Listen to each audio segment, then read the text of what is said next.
1987. Today, as millions of tons of slag and pollutants have been removed, native fish have begun to return and be certified as safe to eat. Trout, catfish, and obviously walleye. Thank you, President Joe, for never forgetting us.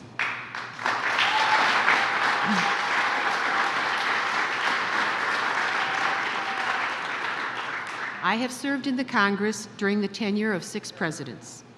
I can honestly say, President Biden, you have done more good works to benefit this region already and into the future with the passage of the Rescue and Infrastructure and Job Acts than any other president whom I have walked alongside as a member of Congress. The American people, over the next 5 years and more, will develop a understanding of what you have achieved as they begin to experience the modernization of our nation in an era of climate change, and today is proof of it. The American people will build modern infrastructure, including right here. New energy technologies, multimodal transportation, revolutionary water and wastewater technologies and innovations, restored water systems, cybersecurity, broadband, and so much more. As a co-chair of the Great Lakes Task Force, I thank you for your decision to construct a permanent barrier in Illinois to prevent the Asian carp from getting into and destroying our entire Great Lakes fishery. Your major decision as well to fund the modernization of the Soo Locks up in northern Michigan so that those passages will make it possible for every single vessel that operates on the lakes and all of our port communities across the Great Lakes will be more competitive in an era where China and Russia are hungering strategically for control of ocean passage. Thank you for being here with us today, Mr. President, and every day. The burdens you bear are extremely heavy. Russia stands at Ukraine's border, and we pray for peace. We know, we have an idea of what you are doing in working with our allies to make that possible. Our region stands with you to build back better the America we love. And because of the announcements such as today's, leave our nation better than we found her for the generations of Ohioans and Americans who will follow. God bless you. May you have fair winds and following seas in your service. And we are very grateful for your visit today. Thank you for all the guests who are here, including my dear friend, Secretary and former Congresswoman Marcia Fudge of Cleveland, Ohio.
Please welcome United States Environmental Protection Agency Administrator Michael Regan.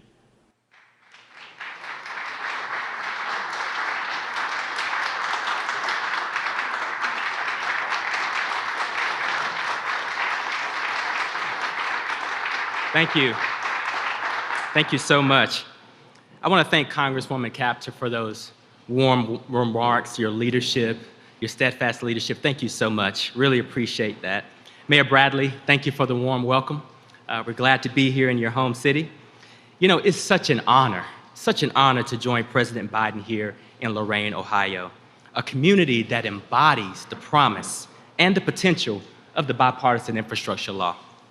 At the heart of this law is an inherent understanding that protecting the environment and protecting the economy, well, they're not mutually exclusive. They actually go hand in hand. And nowhere is that more evident than when it comes to protecting the Great Lakes.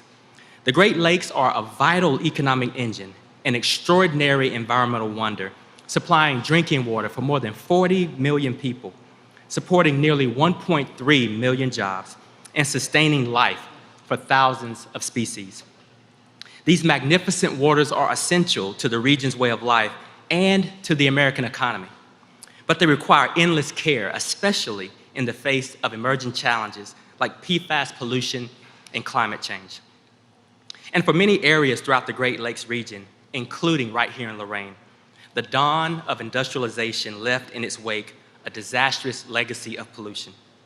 I'm talking about the bygone days when factories and businesses would look for the nearest river or lake to dump their waste. The Black River right behind us was no exception. It was once nicknamed the River of Fish Tumors because of its long history of degradation and indiscriminate dumping of industrial byproducts and polluted wastewater by industries all along the river. Thanks to the infusion of funding from the Great Lakes Restoration Initiative, we can now proudly celebrate its resurgence. Today, there are 25 U.S. sites throughout the Great Lakes Basin that remain areas of concern because they continue to suffer from the record level of pollution. Many of these former industrial sites have been abandoned and blighted for years, and the neighborhoods surrounding these areas and the people who live in them were also left behind. All too often, that's the case. Many of these areas include or are adjacent to communities of color, communities where poverty levels are well above average, and communities that already bear the highest burden of environmental pollution. For more than 2 decades, plans were drafted to address the contamination, but without sufficient funding to do the work. Progress has been painfully slow.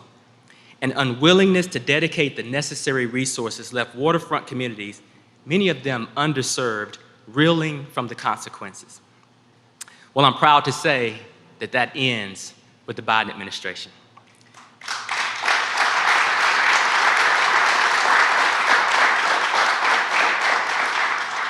President Biden has made investing in our nation's waterways and water infrastructure a cornerstone of his agenda to build a better America. Thanks to the leadership of President Biden, Congresswoman Chapter, and her colleagues in Congress, we're making the single largest investment in U.S. water infrastructure in American history. $50 billion will flow through EPA's highly successful water infrastructure programs. Here in Ohio, that means an investment of $242 million in infrastructure funding in this year alone, which will create roughly 3,700 jobs, with more to come. And we're going to make sure that these communities are the communities that are most in need, receive the resources as quick as possible. Those who have been shut out from government funding will now finally get the proper seat at the table. The Bipartisan Infrastructure Law is a game changer for communities throughout the Great Lakes region and throughout the nation. We have a once-in-a-generation opportunity to build a better America, to ensure that water infrastructure can withstand the impacts of our changing climate, to clean up the legacy toxic pollution and contaminated lands in our overburdened communities, to create a future where all of our children, regardless of the color of their skin, how much money they have in their pockets, or the zip codes that they live in can play in local rivers and streams without fear of hazard and harm, and to deliver on long overdue justice. Thanks to President Biden's leadership, we are finally going to make that vision a reality. And now it is my honor to introduce President Joe Biden.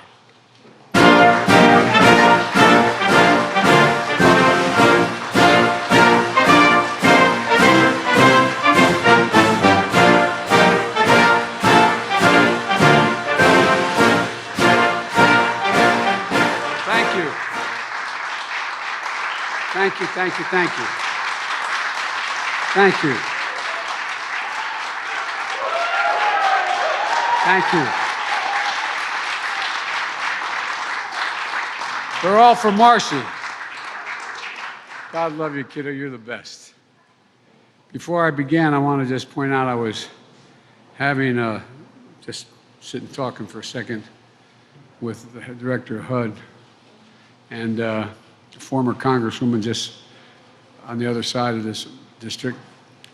And she said something that reminded me of what I miss as well.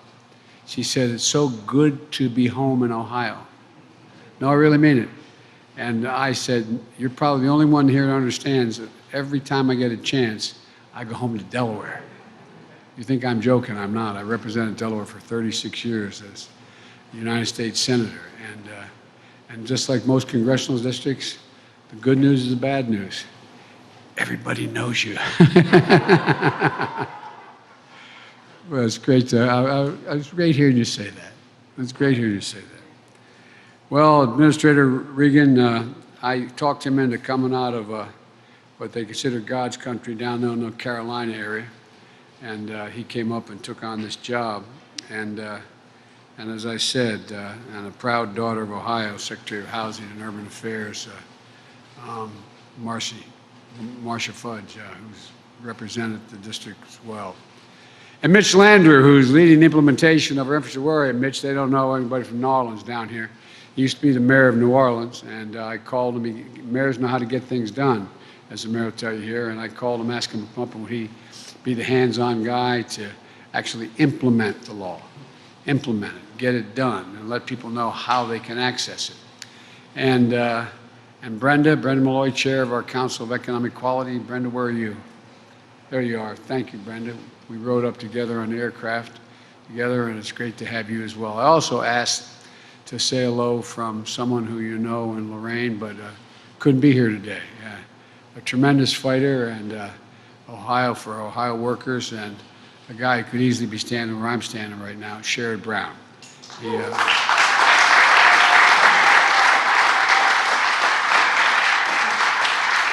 Sherrod Brown working in the Senate, keeping an eye on that other team, see what's going on. It's good to see you, Congresswoman Shontel Brown. Where are you, Shontel? I said, there you go, right in front there. Congratulations, and it's great to have you here. And of course, Marcy Kaptur. Marcy has not only made history as the longest-serving woman in the history of the House of Representatives. Every day she's making a difference. She never, ever slows up. And she's helping this region compete, thrive, and come back.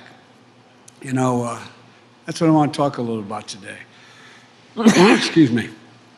The historic investment we're going to make to restore the Great Lakes, strengthen the region's economy, provide clean drinking water, clean up our communities, and create good-paying jobs. A year ago, when I spoke at a joint session of the Congress, I was coming off the podium, the platform, and Marcy came up to me, and with all the press in the gallery looking down, handed me a note, a letter. And the commentators and reporters were so damn curious, what did she hand you? What's in that note? And I said, I can't tell you. Well, if you know Marcy, you know what that letter was about. The Great Lakes. The Great Lakes. She described the treasure the Great Lakes are. They connect 8 states, 2 nations. They provide more drinking water than any set of lakes in the world, and more than 40 million people benefit from that. They support more than 1,300,000 jobs in manufacturing, tourism, transportation. warehousing, farming, and fishing. And they're essential to shipping goods made in the Midwest all across the country and around the world. Generations of families have depended on them on the boating, fishing, and hunting and swimming that they provide for everyone in this region, those who come and visit. They're home to countless natural and cultural wonders that should be conserved for all to enjoy, today, tomorrow, and for generations to come. And Marcy, by the way, I saw her tonight. She said, I got another letter for you. I don't know what the hell you got. Marcy, I promise you, I'm working like hell. But I'll read it, I promise. Whatever you say, I'll do. But Marcy's letter said, and this is why I bring it up.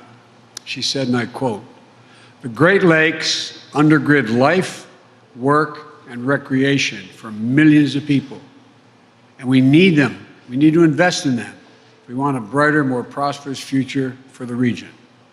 Well, they are. They are, and we are going to. We're investing like never, ever in history. Back in 1987, an independent commission identified 43 places called areas of concern along the Great Lakes. There are areas where pollution, as EPA director said, where pollution from industry, runoff from agriculture, poor wastewater treatment, put the Great Lakes and everyone who depends on them at risk. 26 of these areas are on the United States side of the border. 12 of them are in Canada, and 5 are shared between the United States and Canada. And our mutual nations made a commitment to clean them up, to be good partners, to protect these shared treasures. And for decades, there was a lot of talk, a lot of plans, but very little progress. It was slow. That changes today. Today, we're announcing an investment of $1 billion. $1 billion from the Bipartisan Infrastructure Bill. It's going to allow the most significant restoration of the Great Lakes in the history of the Great Lakes. We're going to accelerate cleanup of sites across 6 states in the Great Lake Basin, from Duluth, Minnesota to Milwaukee, Wisconsin, Gary, Indiana, Buffalo, New York, and everywhere in between. We know these sites were dangerously polluted for decades. We're committed to clean them up. 3 decades ago, we made this commitment. And yes, we've gotten a couple of them done, like right here, like the one of my old hangouts as well. I went to Syracuse University, and I was a lifeguard on Lake Oswego, and I know the Oswego River up in New York. That was another one that's been taken care of. Now we're talking about cleaning up the Cayuga River behind the Cayuga Gorge Dam, and in the process, and it passes through Cleveland. I always mispronounce it, the Mawami River, right? Wami River in Toledo. I can say Toledo. Restoring the shoreline around the Detroit River in Michigan, the St. Louis River in Minnesota and Wisconsin, the Grand Calumet River in Indiana, and so much more. Dredging polluted sediment, restoring wetlands and habitats, making the water safer for swimming, fishing, drinking, providing habitats for wildlife and wildfowl. And the study found that every dollar we spend cleaning up the Great Lakes generates between $3 and $4 in economic benefit. That's a fact. And it's a really good investment. These are not only investments we're making the Great Lakes. Last month, we announced over $500 million to upgrade the Sioux Locks in Michigan, which connect Lake Superior and the Great Lakes. 7,000 vessels, and 90% of our country's iron ore moves through these locks every single year. That ore makes nearly all the high-strength steel that goes into U.S.-made cars and appliances. Replacing and modernizing the locks will not only create good jobs doing that, it's going to strengthen our supply chains to get goods moving faster and reduce cost. This is not the totality of what we're going to do, but it's an example of what I've said from day one.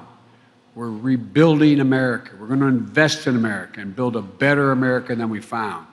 And for the better part of the 20th century, we used to lead the world by a significant margin because we invested in ourselves.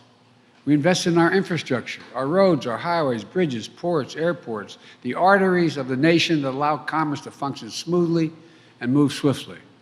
And we invested in our people and in opportunity.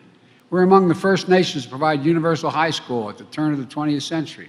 We invested to win the space race that facilitates in facilities like Lewis Research Center in Cleveland, which is now named for my buddy John Glenn, God rest his soul. And we led the world in research and development and led the creation of the internet. But somewhere along the way, we took our eye off the ball. We took our eye off the ball. Our infrastructure used to be rated #1 in the world. Today, according to the World Economic Forum, we rank number 13 in the world. China and the rest of the world is catching up and passing us. But now, with our infrastructure law, we're reinvesting in our economy and in our people, reclaiming our leadership and creating millions of jobs for building a better America. That's what we're going to do. But as we rebuild America, we're buying American and betting on American workers. This Buy America law makes the most significant investment in roads and bridges and highways in nearly 70 years through the infrastructure law, fixing as many as 1,300 bridges and nearly 5,000 miles of highway right here in Ohio that are in poor condition. If I note parenthetically, I went to visit a place in Pittsburgh, Pennsylvania, where a bridge that was well over 100 feet off the ground going over a gorge completely collapsed at 6:30 in the morning. Thank God there was only 3 vehicles on it, and no one died. But had it been during rush hour, kids in school buses, there would have been numerous people that would have been killed or maimed. American workers building these roads and bridges with American-made steel is how we're going to do it. Jobs making the high-speed internet affordable and available to the 14% of households in the state of Ohio that don't have the internet. We also know that Ohio has the second most lead pipes in the country. We have 650,000 lead pipes here in the state of Ohio. We're going to start undoing the legacy of lead, which has poisoned too many of the region's children. That means replacing 100% of lead water pipes and service lines and addressing what they call PFAS, a dangerous forever chemical that are a threat to the drinking water here in Ohio and other parts of America. Every American, every child should be able to turn on a faucet and know that the water they're drinking is clean and safe. We're also going to create thousands of good-paying jobs in the process with union plumbers and pipe fitters. For generations, the industries that built and defined America, steel, cars, tires, paint, all of them grew and thrived right here in Ohio. Right here on the banks of the Black River, workers built and launched 900 vessels. Freighters, tugboats, tankers, minesweepers, cruisers, built right here, were part of our arsenal of democracy in World War II. Making it in America is what this region was built on, making it in America. This region built America. It's not hyperbole. I'm not just saying that because I'm here. It's a fact. The Midwest built America. And we're building it again.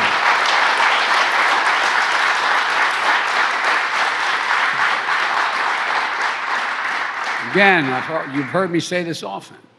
You know, if Wall Street's there are a lot of good people in Wall Street. They do good things, a lot of them. Not all, but a lot of them. And guess what?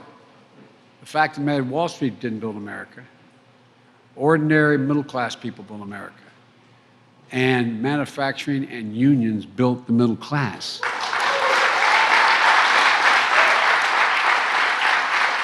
So, we're bringing manufacturing jobs back, taking supply chains back home from abroad so we have better jobs and lower prices. And now, instead of losing manufacturing jobs, since I came to office with the help of the congressional delegation down here, we have added 375,000 manufacturing jobs in 1 year. In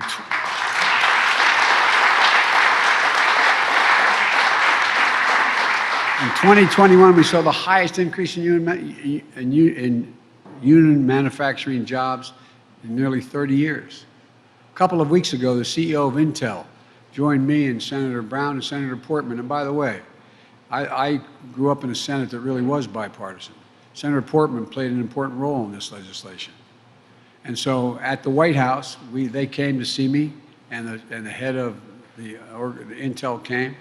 He wanted to announce at the White House $20 million investment, $20 billion investment in semiconductor campus outside of Columbus, Ohio. Now, semiconductors are badly needed, those computer chips to manufacture automobiles, appliances, cell phones, and so much more.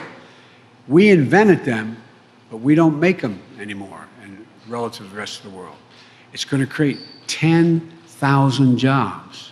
10,000 jobs.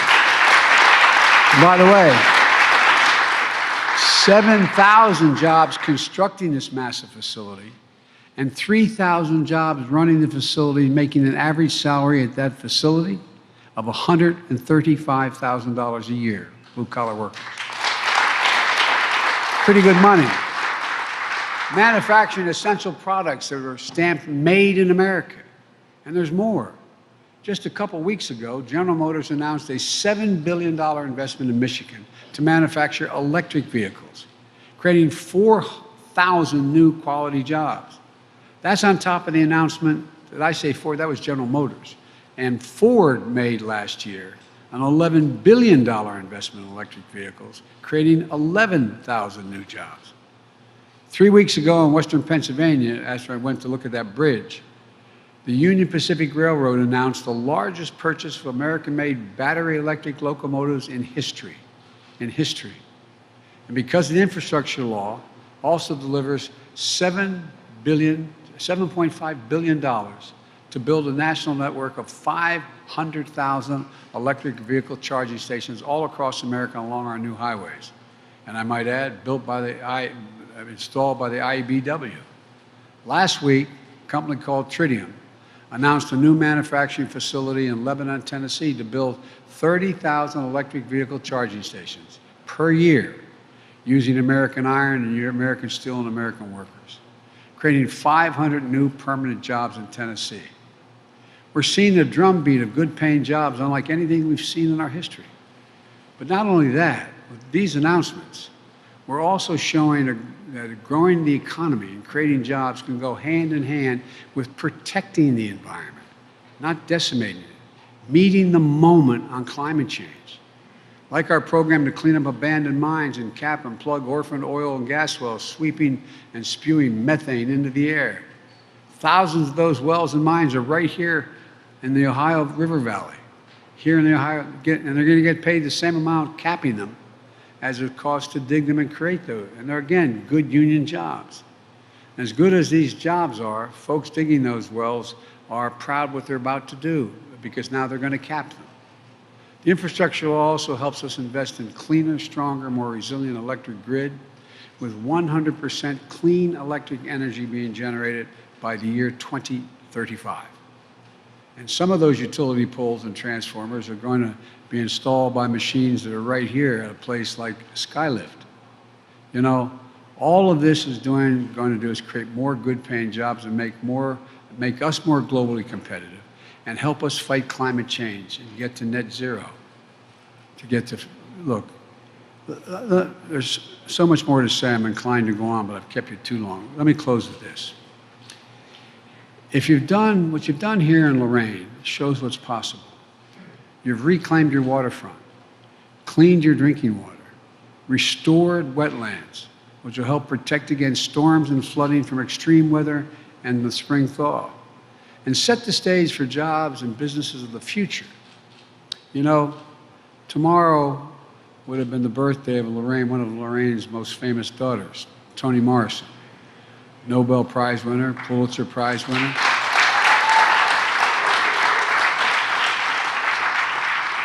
And I might add, my wife was an English teacher and professor in college. The First Lady's one of her favorite authors. I remember her going over to Princeton to interview Toni Morrison for a paper she was doing for one of her doctorates. Her doctorate, not one. She has a couple of masters, one doctorate. Toni Morrison is also the mother-in-law of the chair of my economic council, my economic advisors, Council of Economic Advisors, Dr. Cecilia Rouse. Toni passed away a couple of years ago. The reason I mention her is not because of her relationships to the administration, but her words that she told us to live by. She once wrote, quote, "We got more yesterdays than anybody. We need some kind of tomorrow. We need some kind of tomorrow."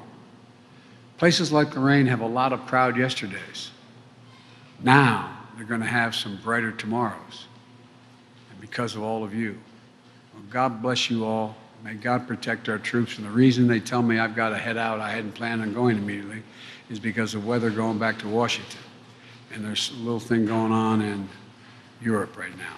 And so may God bless you all, as I said, and may God protect our troops. Thank you, thank you, thank you.